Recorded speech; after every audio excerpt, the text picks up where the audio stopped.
안녕하세요. 구름날개입니다.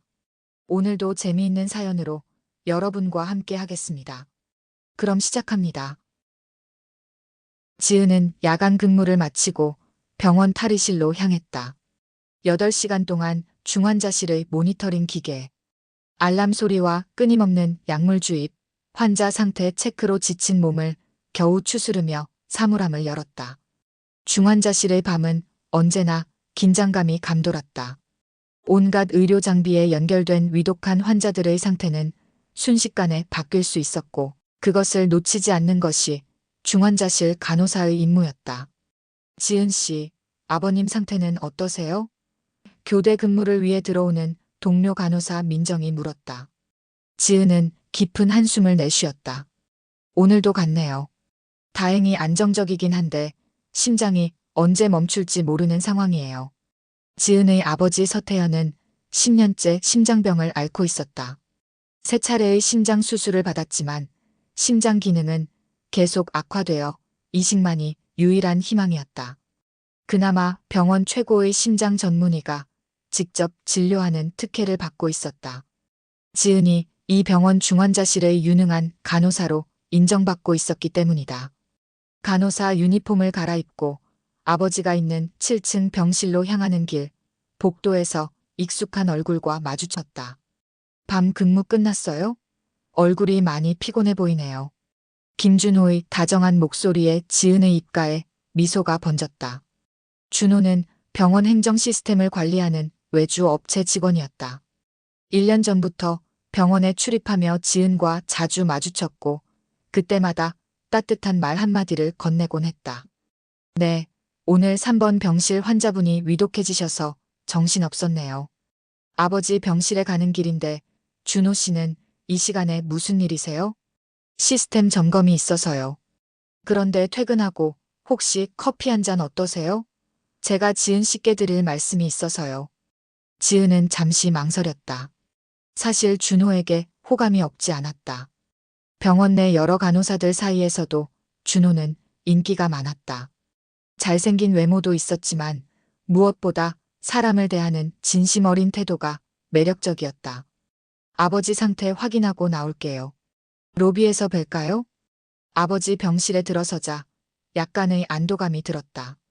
오늘따라 얼굴색이 좋아 보였다. 산소포 화도와 심박수도 안정적이었다. 지은은 아버지의 손을 잡고 속삭였다. 아빠, 오늘도 무사히 지나갔네요. 좀 이따 다시 올게요. 병실을 나서는 발걸음이 조금은 가벼워졌다. 병원 로비에서 기다리고 있는 준호를 향해 걸어가며 지은은 오랜만에 자신의 삶에 대해 생각했다. 28살 아버지의 병간호와 중환자실 근무로 단 한 번도 자신만을 위한 시간을 가져본 적 없었다.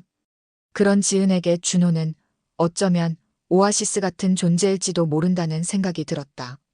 병원 근처 조용한 카페에 앉은 지은과 준호. 창밖으로는 새벽빛이 서서히 퍼져가고 있었다. 지은은 따뜻한 라떼를 두 손으로 감싸주며 피로를 달래고 있었다. 저희 교회에서 매월 셋째 주 토요일에 봉사활동을 하는데 지은 씨도 한번 와보시겠어요? 노인요양원에 가서 의료 봉사를 하거든요. 준호의 제안에 지은은 관심이 생겼다.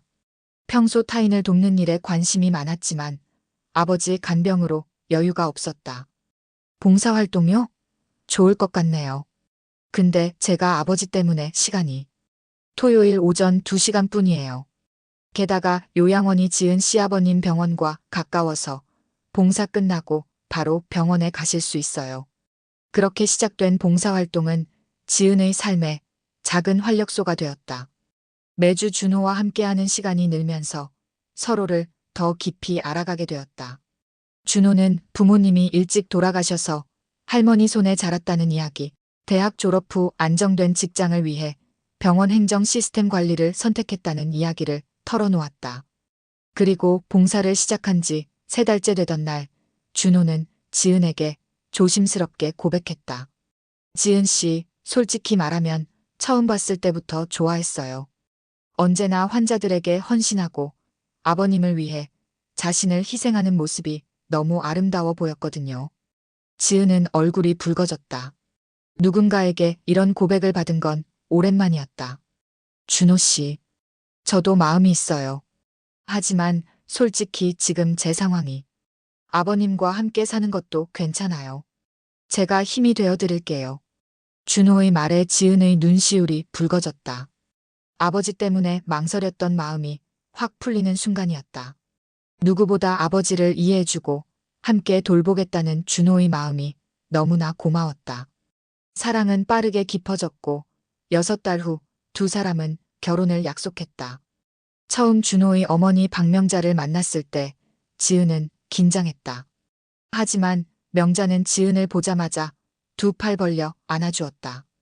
우리 아들이 드디어 착한 색시를 만났구나. 간호사라니 얼마나 자랑스러운지 몰라. 우리 아들도 효자니까 장인어른 잘 모실 거야. 지은은 명자의 따뜻한 환대에 안도했다. 매주 만날 때마다 명자는 지은의 손을 꼭 잡고 이야기했다. 우리 며느리 너무 고생이 많아. 결혼하면 시어머니가 많이 도와줄게. 그렇게 모든 것이 완벽해 보였다. 결혼식 날 병원 동료들과 준호의 친구들이 모두 축하해 주었다. 아버지는 휠체어를 타고 나와 지은의 손을 잡고 눈시울을 붉혔다. 우리 딸, 이제 행복하게 살아라. 아빠 걱정은 하지 마. 새 아파트로 이사한 첫날 밤 지은은 모든 것이 꿈만 같았다. 마침내 아버지도 자신도 누군가에게 사랑받고 보살핌을 받을 수 있게 되었다는 행복감이 가슴 가득 차올랐다. 결혼 1개월 처음으로 지은은 이상한 점을 느꼈다. 준호가 갑자기 병원 이야기를 많이 물어보기 시작한 것이다. 처음에는 아내의 직장에 관심을 갖는 다정한 남편의 모습으로 보였다. 지은아, 너희 병원 중환자실에 어떤 특별 환자들이 있어? 정치인이나 기업 총수 같은. 글쎄요, 있긴 하지만 그런 건 말하면 안 돼요. 환자 정보는 비밀이에요. 준호는 웃으며 고개를 끄덕였지만 일주일 후 다시 비슷한 질문을 던졌다. 중환자실 VIP 환자 명단이나 담당 교수. 동선 같은 건 어디서 볼 수 있어? 내가 시스템 개발 중인데 참고하려고. 지은은 눈썹을 찌푸렸다. 직업윤리상 절대 말할 수 없는 정보였다. 미안해요. 그건 정말 알려줄 수 없어요. 환자 개인정보고 의료법상 보호되는 내용이에요. 준호의 표정이 잠시 굳었다가 금세 웃음으로 바뀌었다. 농담이야. 너무 심각하게 생각하지 마. 그날 이후로 준호는 직접적인 질문을 하지 않았지만 지은이 컴퓨터로 근무표를 확인할 때 뒤에서 슬쩍 화면을 들여다보는 모습이 눈에 띄었다. 한 번은 지은의 병원 아이디 카드를 빌려달라고 한 적도 있었다. 결혼 2개월 차 시어머니 명자가 갑자기 저녁 식사에 찾아왔다. 처음과 달리 명자의 표정은 다소 냉랭했다. 지은아, 장인어른 계속 집에서 모실 거니? 요양병원이나 요양원도 괜찮을 것 같은데. 지은은 놀라 숟가락을 떨어뜨렸다. 어머니, 아버지는 심장이식을 기다리고 있어요. 그리고 저희가 결혼 전에 같이 살기로 약속했잖아요. 명자는 입술을 비죽이며 말했다. 그때는 몰랐지. 중증 환자를 집에서 간병하는 게 얼마나 힘든 일인지. 너도 직장 다니고 준호도 바쁜데. 어머니, 준호가 나직이 목소리를 높였다. 그만하세요. 장인어른 모시는 건 당연한 일이에요. 명자는 마지못해 입을 다물었지만 식사 내내 불편한 기운이 감돌았다. 그날 밤 지은은 아버지 병실에 들렀다가 예상치 못한 장면을 목격했다. 명자가 아버지의 병실에서 나오고 있었다. 어머니, 여긴 어쩐 일로? 아이고, 깜짝이야. 그냥 장인어른 안부 인사드리러 왔지. 얼른 건강해지시라고. 명자의 웃음 뒤에 감춰진 무언가가 지은의 마음을 불편하게 했다. 일주일 후 아버지의 담당 간호사 소연이 지은을 불렀다. 지은 씨, 시어머니 되시는 분이 자주 오시나 봐요? 지난번엔 간병인인 척하면서 환자분 정보를 물어보시더라고요. 심장이식 대기자, 명단이나 주치의가 누군지 같은 거요. 지은의 가슴이 덜컥 내려앉았다. 바로 그날 저녁 아버지는 갑자기 상태가 나빠져 중환자실로 이송되었다. 혈압이 급격히 떨어지고 부정맥이 심해진 것이다. 의사들은 약물 부작용 가능성을 언급했지만 지은의 머릿속에는 온통 시어머니의 모습만 맴돌았다. 아버지가 중환자실에 있는 동안 지은은 집에 거의 들어가지 못했다. 병원과 집을 오가며 간호와 직장일을 병행하느라 지쳐갔다. 준호는 표면적으로는 위로의 말을 건넸지만 점점 더 짜증을 내는 날이 많아졌다.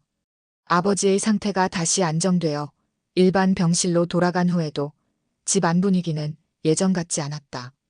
지은아, 오늘 저녁에 일찍 들어와. 중요한 이야기가 있어. 준호의 문자를 받은 지은은 가슴이 무거워졌다. 아마도 아버지에 관한 이야기일 것이다. 퇴근 시간 병원 주차장으로 향하던 지은은 우연히 준호의 차를 발견했다. 이상했다. 준호는 오늘 외부 미팅이 있다고 했는데.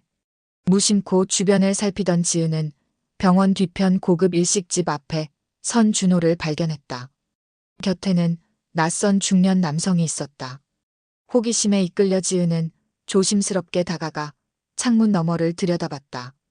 김 이사님, 이번 의료장비 입찰은 꼭 저희가 따야 합니다. 저희 쪽에서 제공한 중환자실 VIP 환자 정보가 도움이 되셨죠? 지은의 귀에 피가 솟구치는 것 같았다. 중환자실 VIP 환자 정보라니. 설마 준호가. 자네 덕분에 많은 정보를 얻었네. 특히 서태현 씨 같은 장기 이식 대기자들의 명단은 아주 유용했어. 장비 도입 시기를 예측하는 데 중요하지. 지은은 손으로 입을 막았다. 아버지의 이름이 거론되다니. 몸이 덜덜 떨렸다. 그럼 계약은? 걱정 말게. 이번 달 의료장비 입찰은 자네 회사로 결정된 거나 다름없네. 병원장과도 이미 얘기가 됐으니. 지은은 더 이상 듣지 못하고 그 자리를 피했다. 머릿속이 하얘졌다. 준호가 자신과 결혼한 이유, 병원 정보를 캐물었던 이유, 심지어 시어머니가 아버지 병실에 드나들었던 이유까지. 모든 게 연결되는 것 같았다. 집으로 돌아온 지은을 준호가 반겨주었지만 지은의 눈에는 모든 것이 가식으로 보였다. 오늘 병원에서 봤어요. 지은의 목소리는 떨렸다. 준호의 표정이 굳었다. 무슨 소리야? 일식집에서 누군가와 만나는 거 봤어요. 아버지 이름도 들었고요. 준호는 잠시 당황하는 기색을 보이다가 곧 태도를 바꿨다. 그건 업무상 만남이었어. 너무 예민하게 구는 거 아니야? 예민하다고요? 환자 정보를 불법으로 유출해서 입찰에 이용하는 게 그냥 업무인가요? 준호는 갑자기 화를 냈다. 뭘 안다고 그래? 이건 비즈니스야. 모두가 다 하는 일이라고. 그날 밤 지은은 한숨도 자지 못했다. 아침이 밝자마자 병원으로 향했다. 아버지를 만난 후 결심했다. 이대로는 안 된다. 환자의 안전과 개인정보가 위협받는 상황을 그냥 두고 볼 수 없었다. 병원 윤리위원회 사무실 앞에 선 지은의 손이 떨렸다. 내부 고발은 쉬운 결정이 아니었다. 남편을 고발하는 것이기도 했다. 하지만 더 이상 침묵할 수 없었다. 문을 두드리려는 순간 휴대폰이 울렸다. 시어머니였다. 지은아, 지금 어디니? 좀 만나자. 중요한 얘기가 있어. 병원 카페에 도착한 지은은 시어머니 명자가 이미 와서 기다리고 있는 것을 발견했다. 평소와 달리 화려한 옷차림과 진한 화장이 눈에 띄었다. 앉아라. 어제 준호한테 다 들었다. 내가 우리 사업에 끼어들려 한다면서? 지은은 당황했다. 끼어든다뇨? 어머니, 환자 정보를 이용해서 입찰을 따내는 건 불법이에요. 게다가 아버지까지 연루시키다니. 명자의 눈빛이 차가워졌다. 내가 너무 순진하구나. 세상이 어떻게 돌아가는지 모르는 거야. 우리가 지금까지 어떻게 살았는지 알아? 준호 대학 보내고 취업시키고. 다 내가 발로 뛰어서 인맥 쌓은 덕분이야. 지은은 할 말을 잃었다. 명자는 더 낮은 목소리로 계속했다. 솔직히 말해줄게. 내 아버지 이름으로 돈 좀 빌렸어. 병원비 걱정 없게 해준다고 했잖아. 그 대가로 좀 도와달라는 게 뭐가 잘못됐니? 지은의 눈이 커졌다. 뭐라고요? 아버지 이름으로 돈을 빌리다니요? 진료비 지원한다고 서류에 사인했잖아. 그게 대출 서류였어. 내가 바빠서 꼼꼼히 못 읽었나 보구나. 명자의 입꼬리가 비웃듯 올라갔다. 지은은 분노로 몸이 떨렸다. 결혼식 직후 시어머니가 내민 서류. 병원비 지원 신청서라고 했던 그 종이가 사실은 대출 서류였다니. 아버지의 이름을 도용한 사기였다. 이런 식으로 나오면 준호도 힘들어져. 그의 경력에 오점이 생기면 너도 고생이야. 아직도 계약직 간호사면 앞길이 창창하지 않을 텐데. 명자의 협박 같은 말에 지은의 가슴이 무너졌다. 준호와 명자의 계략에 완전히 넘어간 자신이 한심했다. 하지만 동시에 뜨거운 분노가 차올랐다. 어머니, 제가 무슨 말을 해도 소용없겠죠? 그럼 이제부터 제 방식대로 하겠습니다. 명자의 표정이 굳었다. 무슨 소리야? 아버지를 이용한 것, 환자 정보 유출, 입찰 비리. 모두 증거를 확보했어요. 녹음도 있고요. 명자의 얼굴이 하얗게 변했다. 너, 감히 오늘 윤리위원회에 모든 것을 고발할 겁니다. 그리고 경찰에도요. 지은은 일어섰다. 더 이상 물러설 곳이 없었다. 그날 오후 지은은 병원 윤리위원회에 모든 사실을 털어놓았다. 준호의 회사가 어떻게 환자 정보를 이용해 입찰을 조작했는지, 시어머니가 어떻게 환자들에게 접근했는지, 심지어 아버지 명의로 대출까지 받은 사실까지. 윤리위원회는 즉각 조사에 착수했다. 폭풍이 몰아치듯 병원이 발칵 뒤집혔다. 윤리위원회의 조사 결과 지난 2년간 환자 정보 유출과 입찰 비리가 체계적으로 이루어졌다는 사실이 드러났다. 준호의 회사뿐 아니라 병원 고위 관계자들도 연루되어 있었다. 언론에는 의료 비리 스캔들이라는 제목으로 대대적으로 보도되었다. 준호는 회사에서 해고되었고 그의 회사는 병원과의 모든 계약이 파기되었다. 하지만 지은에게 가장 큰 충격은 집으로 돌아갔을 때 기다리고 있었다.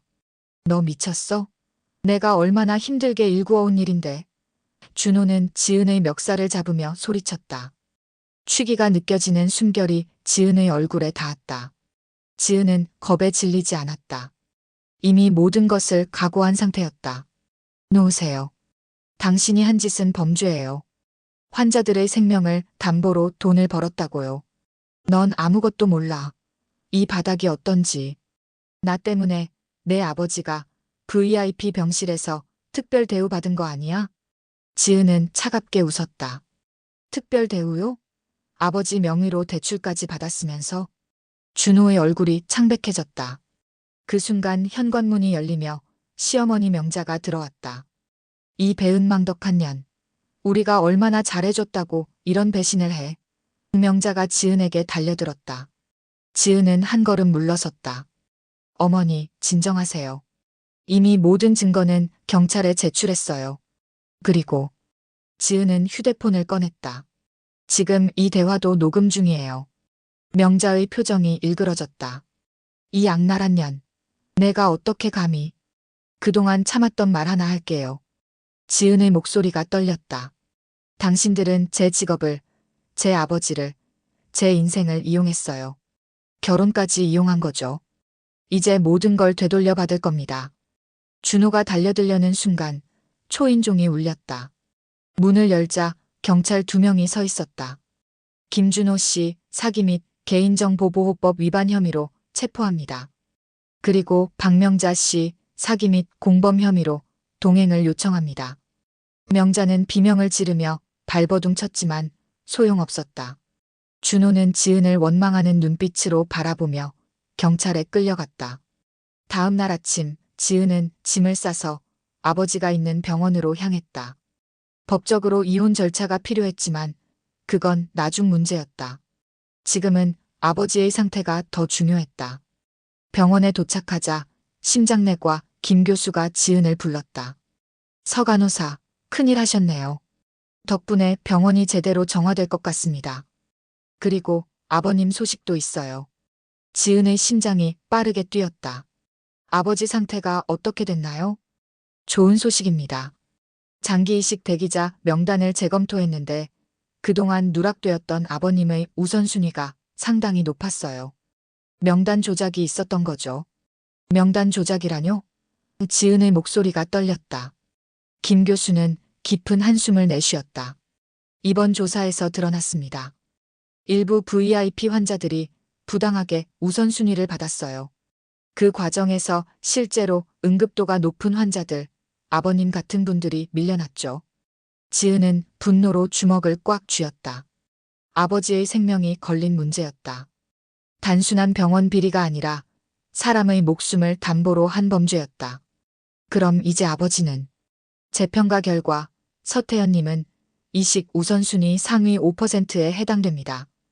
기증자가 나타나면 바로 연락드릴 거예요. 희망의 빛이 보이는 순간이었다. 지은은 아버지의 병실로 달려갔다. 아버지는 창밖을 바라보고 있었다. 아빠, 좋은 소식이 있어요. 지은이 숨을 헐떡이며 말했다. 아버지는 미소를 지으며 딸의 손을 잡았다. 들었다. 간호사들이 말해줬어. 내 딸이 병원 비리를 고발했다면서? 지은은 놀랐다. 아빠한테 그런 얘기를. 자랑스럽다, 내 딸. 아버지의 눈에 눈물이 고였다. 내가 그런 결정을 내렸다니. 얼마나 힘들었을까. 지은은 아버지의 손을 꼭 잡았다. 저도 이용당했어요. 준호는 처음부터 저를 이용했던 거예요. 괜찮아. 넌 옳은 일을 했어. 내 어머니도 하늘에서 자랑스러워할 거야. 그날 저녁 병원장이 직접 지은을 찾아왔다. 평소 위험 있던 그의 모습은 온데간데 없고 초췌한 표정이었다. 서 간호사, 먼저 사과드립니다. 병원의 책임자로서 이런 일이 일어난 것에 깊은 책임을 느낍니다. 지은은 차분히 대답했다. 환자들의 안전과 권리가 보호받는 병원이 되길 바랄 뿐입니다. 그 점에서 제안이 있습니다. 병원 윤리감시위원회를 새로 구성하려고 하는데 서 간호사께서 참여해 주셨으면 합니다. 현장 간호사의 시각이 꼭 필요합니다. 예상치 못한 제안이었다. 지은은 잠시 생각에 잠겼다. 이전 같았으면 주저없이 거절했을 테지만 이제는 달랐다. 시스템을 바꾸기 위해서는 내부에서 목소리를 내는 것도 중요했다. 고려해 보겠습니다. 다음 날 지은이 출근하자 병원은 분위기가 완전히 달라져 있었다. 동료 간호사들이 박수를 치며 지은을 맞이했다. 대단해요, 지은 씨. 용기 있는 결정이었어요. 우리 모두 지은 씨 편이에요. 비리에 맞서 싸워줘서 고마워요.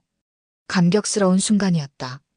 하지만 모든 이가 지은을 지지한 것은 아니었다. 일부 의사들과 행정직원들은 눈에 띄게 지은을 피했다. 특히 비리에 연루된 의사들의 눈빛은 매서웠다. 너 때문에 병원이 엉망이 됐어. 자랑스러워. 한 중년 의사가 복도에서 지은을 지나치며 작게 속삭였다. 지은은 더 이상 위축되지 않았다. 아닙니다. 오히려 이제야 제대로 된 병원이 될 거라 기대합니다. 석 달이 지난 어느 새벽 지은의 휴대폰이 울렸다. 병원 응급실이었다. 서 간호사님, 빨리 오세요. 아버님께 적합한 심장이 나타났습니다. 꿈 같은 순간이었다. 지은은 즉시 택시를 타고 병원으로 달려갔다. 병원 로비에는 이미 의료진이 대기하고 있었다. 수술은 즉시 시작되었고 8시간의 긴 수술 끝에 마침내 아버지는 새 심장을 얻었다. 수술은 성공적이었습니다. 앞으로 조심해야 할 점이 많지만 거부 반응이 없다면 정상적인 생활이 가능할 거예요. 집도의의 말에 지은은 눈물을 참을 수 없었다. 그 사이 준호와 명자의 재판도 진행되었다. 환자 정보 유출, 입찰 비리, 사기 등 혐의가 모두 인정되어 준호는 징역 3년, 명자는 집행유예 2년을 선고받았다. 지은은 재판장의 증인으로 출석했지만 두 사람과 눈을 마주치지 않았다. 이미 과거의 일이었다. 이혼 소송도 순조롭게 진행되었다. 준호 측에서는 위자료를 요구하며 맞대응했지만 범죄 행위가 인정된 이상 무의미한 저항이었다. 법원은 지은의 손을 들어주었고 오히려 준호 측에서 지은에게 손해배상금을 지불하라는 판결이 나왔다. 재판이 끝난 날 지은은 병원윤리감시위원회 회의에 참석했다. 지은의 제안으로 환자 정보 보호 시스템이 강화되었고 의료장비 구매 과정의 투명성을 높이는 방안이 논의되었다. 서 간호사님의 제안대로 환자 정보 접근 권한을 단계별로 제한하고 외부 업체 직원들의 출입을 철저히 관리하는 시스템을 도입하겠습니다. 병원장의 선언에 회의실에서는 박수가 터져나왔다. 1년 후 아버지의 건강은 완전히 회복되었다. 지은은 대형 병원을 떠나 아버지와 함께 조용한 지방 도시로 이사했다. 그곳의 지역 병원에서 중환자실 수간호사로 일하게 되었다. 작은 병원이었지만 환자를 위하는 마음만큼은 어디에도 뒤지지 않았다. 아빠, 오늘 기분이 어때요? 퇴근 후 집으로 돌아온 지은이 물었다. 아버지는 환하게 웃으며 대답했다. 좋아. 오늘은 동네 공원도 다녀왔어. 10년 만에 느끼는 자유야. 지은은 아버지의 손을 잡았다. 지난 1년간의 일들이 주마등처럼 스쳐 지나갔다. 배신과 상처, 투쟁과 승리. 모든 과정이 힘들었지만 결과적으로 그녀는 더 강해졌다. 병원 로비에 걸린 대형 포스터가 생각났다. 정의로운 의료인, 안전한 병원이라는 문구 아래 지은의 이야기가 짧게 소개되어 있었다. 내부 고발자에서 의료윤리의 상징이 된 그녀의 여정이 다른 의료인들에게 용기를 주고 있었다. 생각해보면 참 긴 여정이었네요. 지은이 중얼거렸다. 아버지는 딸의 손을 꼭 쥐었다. 하지만 내가 옳은 선택을 했기에 우리가 여기 있는 거야. 간호사는 환자의 몸만 돌보는 게 아니라 그들의 권리도 지키는 사람이니까. 지은은 미소 지었다. 그렇다. 그녀는 단순한 간호사가 아니었다. 환자의 생명과 권리를 지키는 수호자였다. 창밖으로 보이는 석양이 아름다웠다. 새로운 하루가 시작될 것이다. 더 정의롭고 더 따뜻한 하루가. 아빠, 내일은 등산 가볼까요? 의사 선생님이 가벼운 운동은 좋대요. 좋지. 우리 딸이랑 함께라면 어디든 갈 수 있지. 오늘의 이야기는 여기까지입니다. 여러분의 구독과 좋아요는 영상 제작에 큰 힘이 됩니다. 구독과 좋아요 부탁드립니다.